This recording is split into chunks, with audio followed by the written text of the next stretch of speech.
ورحمة الله وبركاته.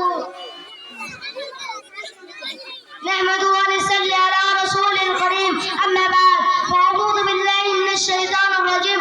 بسم الله الرحمن الرحيم. محترم حضرات، سامعین اکرام، حاضرین مجلس، آج کی اس پرونق بج میں میرا موضوع سخن ہے ماں باپ کی خدمت. ہمارے رسول صلی اللہ علیہ وسلم نے فرمایا کہ ماں باپ کو خوش رکھو، ان کی خدمت کرو، ان کے باتوں مانو، جو کام کرنے کا ہے خوشی سے کرو، ان سے لڑائی جھگڑا نہ کرو، ان سے غصے مت کرو، کسی بات پر جیت نہ کرو، کبا ہوگا جو دل سے نہ بولو.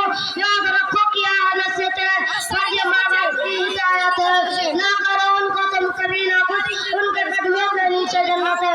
السلام علیکم ورحمۃ اللہ وبرکاتہ. یہی ہم سب تقریر کو ختم کرنا چاہتا ہوں. آخر میں اللہ تعالیٰ سے دعا ہے کہ ہم تمام مسلمان بھائی بہنوں کو صراط المستقیم پر چلنے کی توفیق عطا فرما.